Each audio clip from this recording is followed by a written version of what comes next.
प्रश्न 1, नीचे दिए गए कथनों में सत्य और असत्य कथनों की पहचान करें। प्रश्न 1 का ए, प्रत्येक पूर्णांक एक परिमेय संख्या भी है, तो इसका उत्तर होगा सत्य। इसका उत्तर क्या होगा? सत्य। तो प्रत्येक पूर्णांक एक परिमेय संख्या भी है, ये सत्य होगा, क्योंकि पूर्णांक में देखिए कौन कौन होता है। तो शून्य के दायां तरफ होता है धनात्मक संख्या और शून्य के बायां तरफ होता है ऋणात्मक संख्या।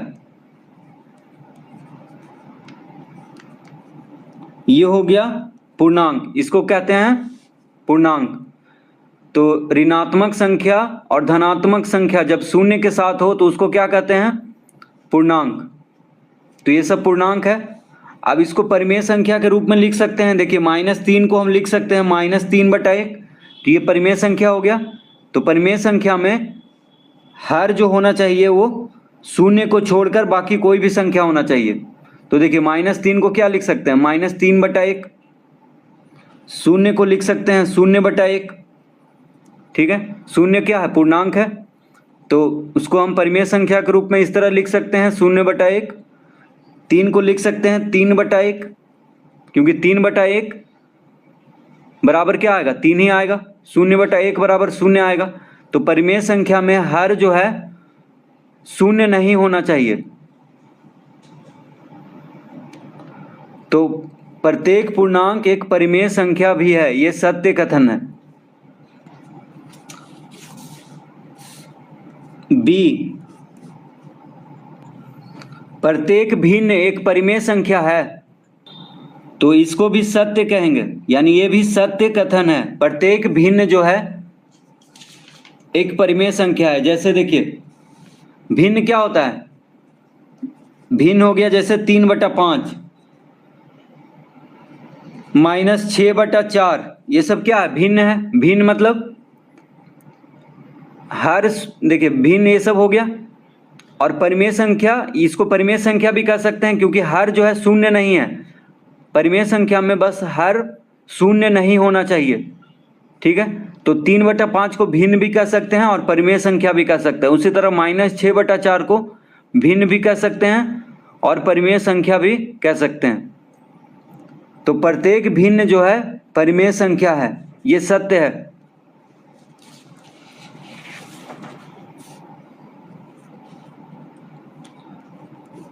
सी, प्रत्येक प्राकृत संख्या एक पूर्ण संख्या होती है, तो ये भी सत्य कथन है। प्रत्येक प्राकृत संख्या एक पूर्ण संख्या होती है। तो प्राकृत संख्या किसको कहते हैं? देखिए गिनती की संख्याओं को प्राकृत संख्या कहते हैं। ठीक है, 1 2 3 4 5 6 7 8 9 10, ये सब क्या है? प्राकृत संख्या है। तो कह रहा है प्रत्येक प्राकृत संख्या एक पूर्ण संख्या होती है। तो देखिए पूर्ण संख्या क्या हो गया? तो प्राकृत संख्या में शून्य को शामिल कर लेने से ये हो गया पूर्ण संख्या। तो शून्य के साथ प्राकृत संख्या, उसको क्या कहते हैं? पूर्ण संख्या। तो ये हो गया पूर्ण संख्या, शून्य लगा दिए तो देखिए इसको हम कह सकते हैं पूर्ण संख्या। ठीक है, क्योंकि शून्य के साथ प्राकृत संख्या हो गया तो उसको पूर्ण संख्या कहते हैं। तो प्रत्येक प्राकृत संख्या क्या है? पूर्ण संख्या है। ठीक है, क्योंकि शून्य 1 2 3 4, यहां अगर शून्य को हटा दे तो ये प्राकृत संख्या हो जाएगा। तो इसका मतलब प्रत्येक प्राकृत संख्या जो है पूर्ण संख्या है। तो इसका क्या होगा? सत्य होगा।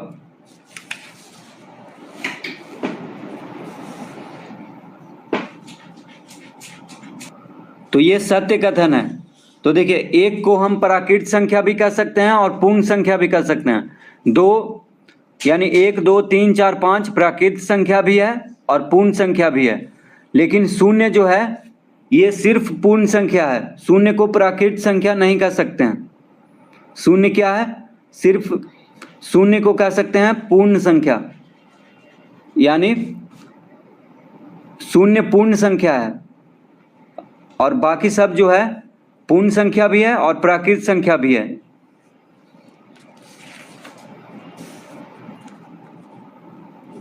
डी, प्रत्येक पूर्णांक एक पूर्ण संख्या होती है। तो ये असत्य है, ये जो है असत्य कथन है।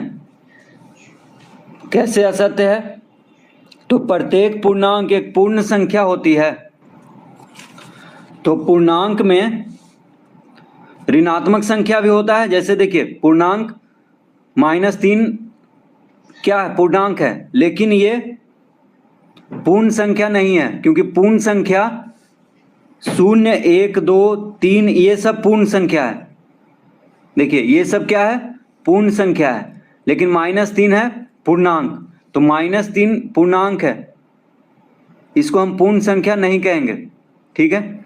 इसीलिए असत्य कथन है। तो कह रहा है प्रत्येक पूर्णांक एक पूर्ण संख्या होती है। तो ये गलत है, क्योंकि -3 पूर्णांक है लेकिन पूर्ण संख्या नहीं है। पूर्ण संख्या में ये सब आएगा 0, 1, 2, 3, 4, 5। तो 0, 1, 2, 3, 4, 5 ये सब भी पूर्णांक है और पूर्ण संख्या भी है, लेकिन -3 पूर्णांक है लेकिन पूर्ण संख्या नहीं है। तो यह असत्य कथन है। ई, प्रत्येक पूर्ण संख्या एक प्राकृत संख्या होती है। तो प्रत्येक पूर्ण संख्या एक प्राकृत संख्या होती है, यह भी असत्य होगा। यह भी असत्य कथन है। कैसे असत्य कथन है? देखिए प्रत्येक पूर्ण संख्या, तो पूर्ण संख्या किसको कहते हैं? 0, 1, 2, 3, 4, 5 ये सब हो गया पूर्ण संख्या, ठीक है। लेकिन देखिए 0 जो है पूर्ण संख्या है लेकिन प्राकृत संख्या नहीं है। 0 क्या है? पूर्ण संख्या है लेकिन प्राकृत संख्या नहीं है। 1, 2, 3, 4, 5 ये सब जो है पूर्ण संख्या भी है, प्राकृत संख्या भी है, लेकिन 0 सिर्फ पूर्ण संख्या है, प्राकृत संख्या नहीं है 0। तो यह सत्य कथन है, यानी प्रत्येक पूर्ण संख्या एक प्राकृत संख्या होती है, यह असत्य कथन है, क्योंकि 0 जो है पूर्ण संख्या है लेकिन प्राकृत संख्या नहीं है।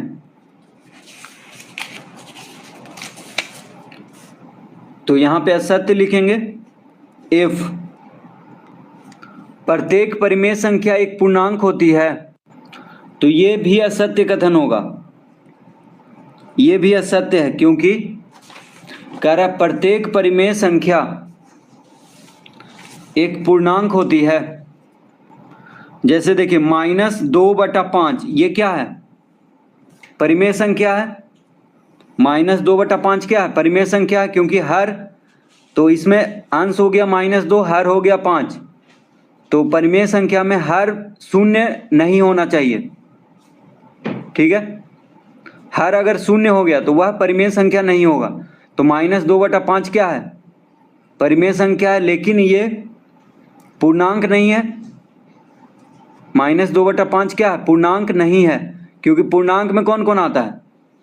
पूर्णांक में आता है ऋणात्मक संख्या, धनात्मक संख्या 0 के साथ, जैसे -3, -2, -1, 0, 1, 2, 3 ये सब आता है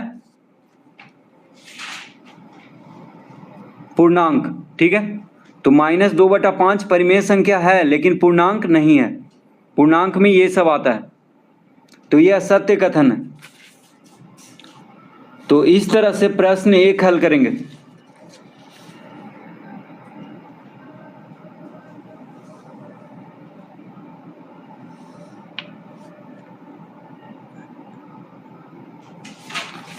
प्रश्न 2, रिक्त स्थानों की पूर्ति करें। प्रश्न 2 का ए, परिमेय संख्याएं 2/3, -1/2, 0, 5/6 को बढ़ते हुए क्रम में लिखने पर, तो दिया हुआ है परिमेय संख्याएं 2/3,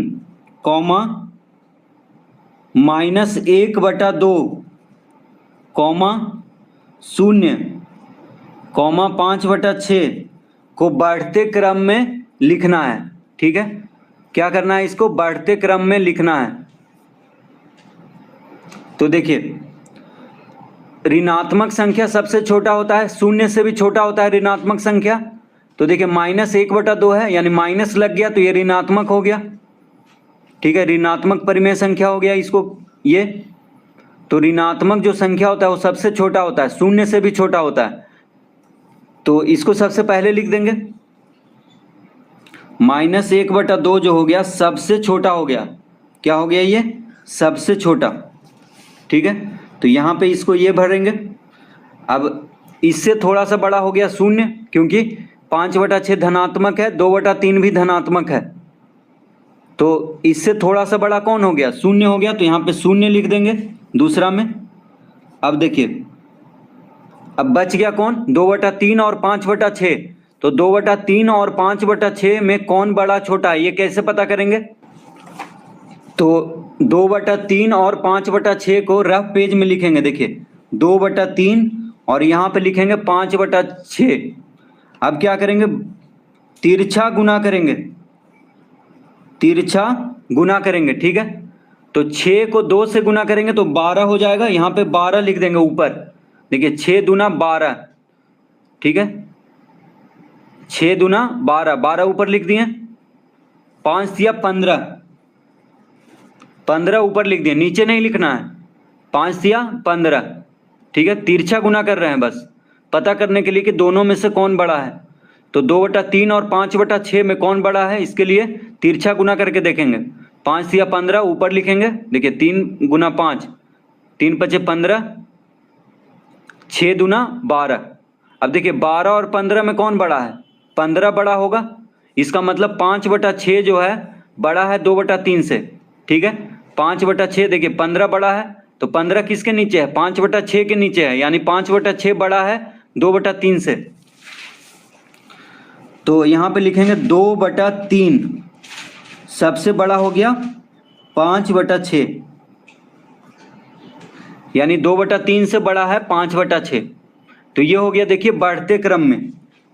सबसे छोटा हो गया -1/2, फिर इससे थोड़ा सा बड़ा हो गया शून्य, शून्य से थोड़ा सा बड़ा हो गया 2/3 और सबसे बड़ा हो गया 5/6। तो इस तरह से इसको बढ़ते क्रम में लिख देंगे।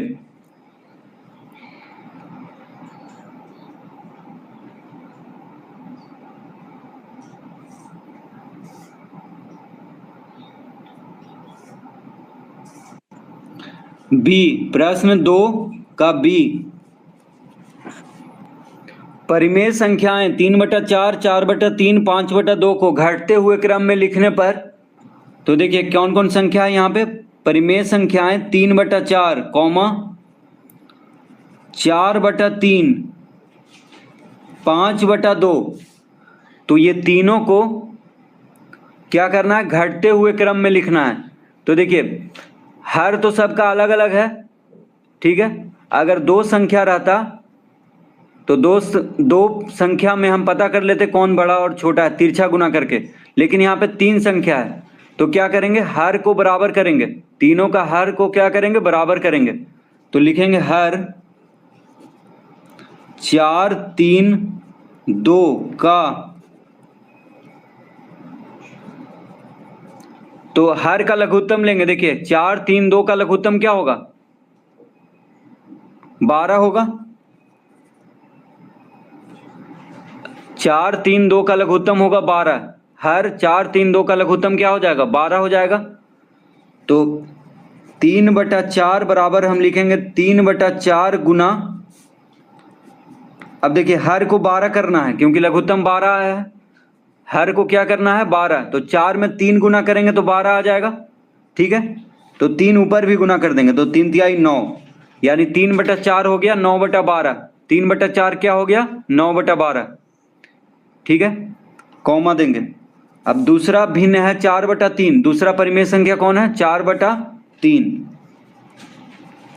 तो 4/3 बराबर हम लिखेंगे 4/3 गुना, यहाँ पे भी हर को 12 करना है, तो 3 में 4 गुना करेंगे तो ऊपर भी 4 गुना करेंगे, यानी 4 चौक 16 हो जाएगा ऊपर। तो 16/12 हो गया, 4/3 हो गया 16/12।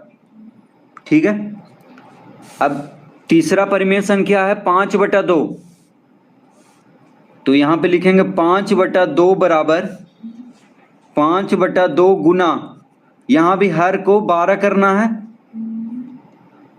तो 2 में 6 गुना करेंगे तो ऊपर भी 6 गुना करेंगे, तो 6 बचे 30 हो जाएगा। अब देखिए 3/4 हो गया 9/12, 4/3 हो गया 16/12, 5/2 हो गया 30/12। तो तीनों में देखिए हर बराबर हो गया है 12 12 12, तीनों का हर बराबर हो गया है। तो जब हर बराबर हो तो अंश में जो बड़ा होगा वह सबसे बड़ा होगा। तो देखिए हर बराबर होने पे अंश में कौन बड़ा है सबसे, देखिए अंश में यहाँ 9 है, यहाँ 16 है, यहाँ 30 है, तो 30 सबसे बड़ा है, यानी 30/12 सबसे बड़ा है। तो 30/12 कौन है, 5/2, यानी 5/2 सबसे बड़ा है यहाँ पे। तो लिखेंगे 5/2 सबसे बड़ा होगा, ठीक है, ये सबसे बड़ा है। तो वह ये घटते क्रम में लिखना है, तो सबसे बड़ा को सबसे पहले लिखेंगे। अब हो गया यहाँ पे देखिए, अब ये दोनों में देखिए हर दोनों का 12 12 है, तो अंश में जो बड़ा होगा वही बड़ा होगा। तो 16 9 से बड़ा होता है, यानी 16/12 9/12 से बड़ा है। तो 16/12 कौन है, 4/3, तो यहाँ पे लिखेंगे 4/3। और सबसे छोटा हो गया 3/4, देखिए सबसे छोटा कौन हो गया 3/4, यानी 9/12। तो घटते क्रम में लिखना था, यानी सबसे बड़ा को सबसे पहले, फिर उससे छोटा और अंत में सबसे छोटा। तो 5/2 सबसे बड़ा हो गया, फिर 4/3, फिर 3/4। तो इसका उत्तर देखिए आ चुका है 5/2, 4/3, 3/4। तो इस तरह से हर को बराबर करके हम आसानी से पता कर लेंगे कौन बड़ा है कौन छोटा है, बस अंश को देख करके। तो हर बराबर होने पे अंश में जो सबसे बड़ा होगा वो सबसे बड़ा भिन्न होगा, यानी परिमेय संख्या होगा।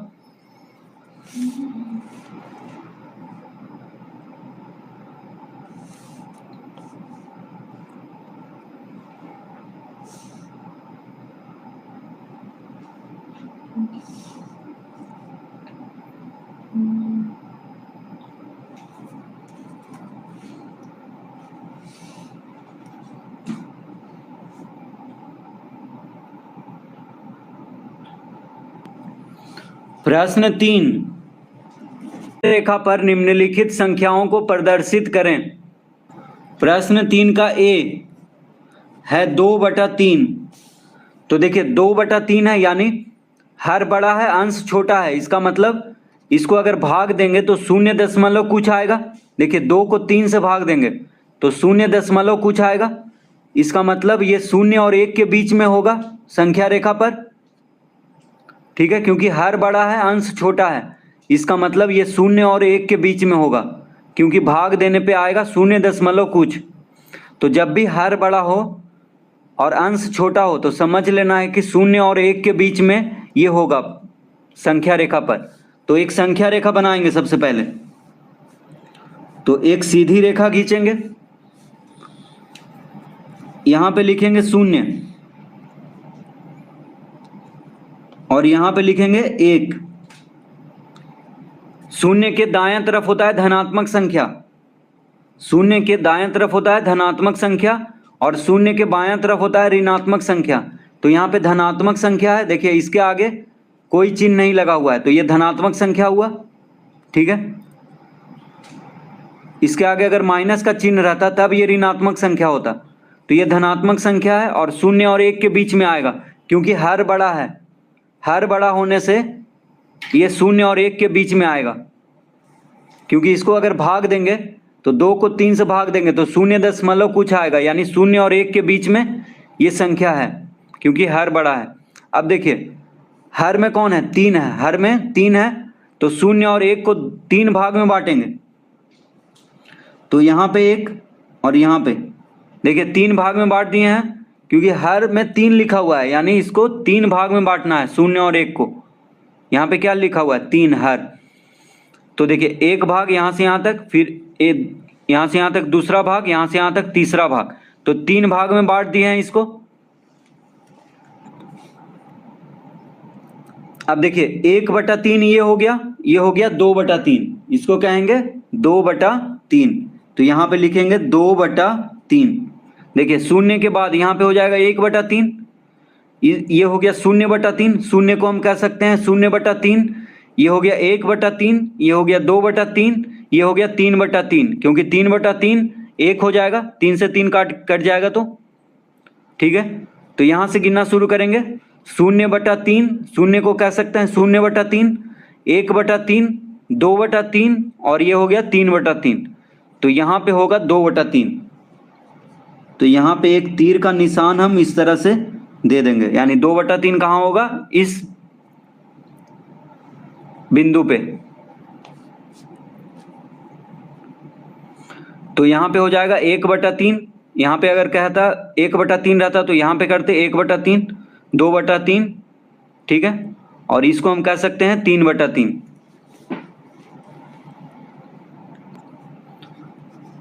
बी में है 7/4, 7/4।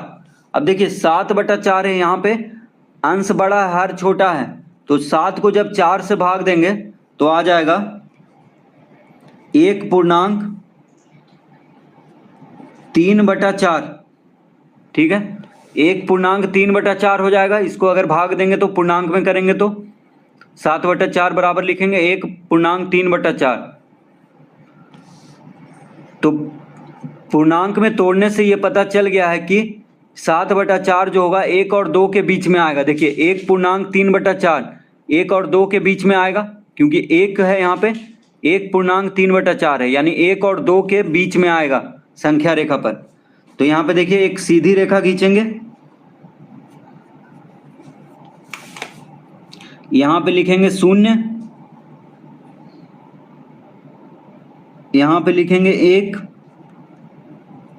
और यहाँ पे लिखेंगे 2, सब बराबर दूरी पे होना चाहिए। तो देखिए 0 के दाएं तरफ होता है धनात्मक संख्या और 0 के बाएं तरफ ऋणात्मक संख्या। तो यहाँ पे 7/4 क्या है, धनात्मक है, तो यानी सिर्फ धनात्मक संख्या यहाँ पे देखिए हम लिख लिए हैं।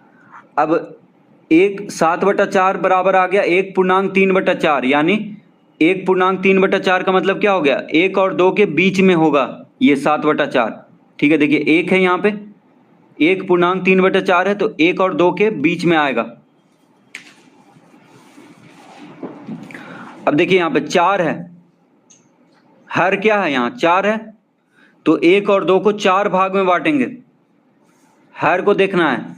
यहाँ भी देखिए हर क्या है, 4 है, हर कितना है, 4 है, तो यानी 1 और 2 को 4 भाग में बांटना है।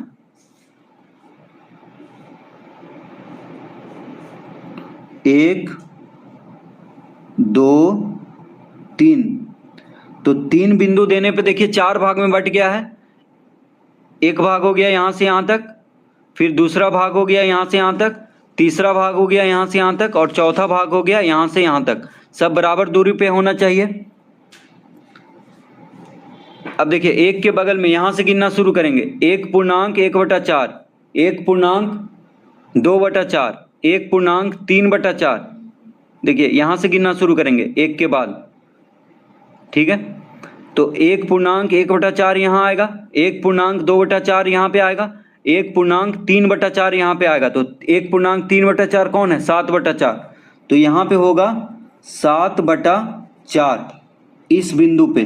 तो एक तीर का निशान हम दे देते हैं, यानी इस बिंदु पे आएगा 7/4 संख्या रेखा पर।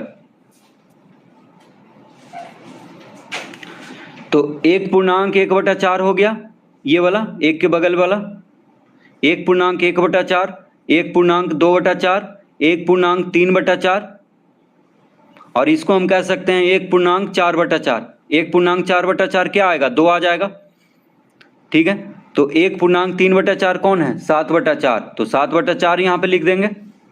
तो इस तरह से इसको संख्या रेखा पर प्रदर्शित करेंगे। C -3/5। अब देखिए -3/5 है, यानी ऋणात्मक संख्या है ये, ठीक है, ऋणात्मक, माइनस लग गया तो ऋणात्मक संख्या है, और हर बड़ा है। देखिए अंश में है -3, हर में है 5, तो हर बड़ा होने से अगर 5 से -3 को भाग देंगे तो -0 कुछ आएगा। तो जब भी हर बड़ा रहे अंश से तो समझ लेना है कि 0 और 1 के बीच में है, तो माइनस लगा हुआ है, इसका मतलब 0 और -1 के बीच में आएगा ये -3/5। तो एक सीधी रेखा खींचेंगे पहले, उसके बाद यहाँ पे 0 लिखेंगे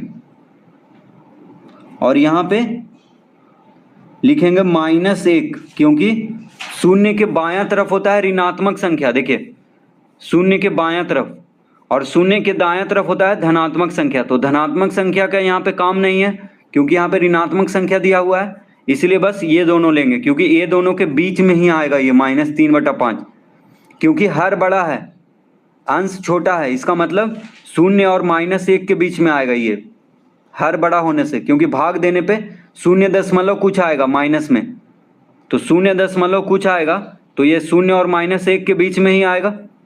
ठीक है, तो हर बड़ा रहने पे हमेशा 0 और 1 के बीच में लेना है। अगर माइनस रहे तो 0 और -1 के बीच में, और प्लस रहे तो 0 और 1 के बीच में। अब देखिए हर में कितना है, 5 है, तो 0 और -1 को 5 भाग में बांटेंगे। ठीक है, 1 2 3 4, तो देखिए 4 बिंदु इसके बीच में दिए हैं, तो ये 5 भाग में बट गया। कैसे, तो यहाँ से यहाँ तक 1 भाग हो गया, यहाँ से यहाँ तक 2 भाग, यहाँ से यहाँ तक 3 भाग, यहाँ से यहाँ तक 4 भाग और यहाँ से यहाँ तक 5 भाग, सब बराबर दूरी पे होना चाहिए। ठीक है, अब देखिए इसको हम कह सकते हैं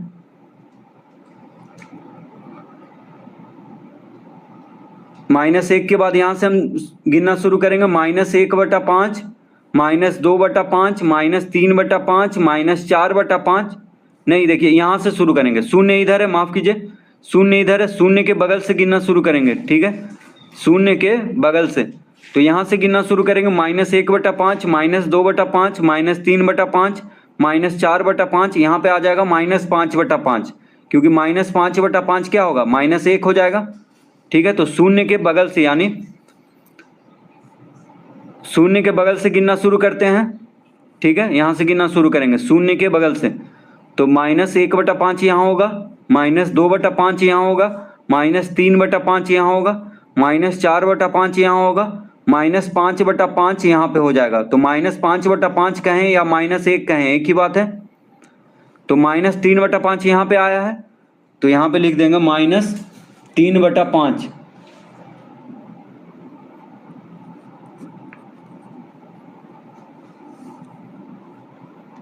तो यहाँ पे एक तीर का निशान दे देंगे, यानी इस बिंदु पे आएगा -3/5। तो इस तरह से संख्या रेखा पर इसको प्रदर्शित कर देंगे।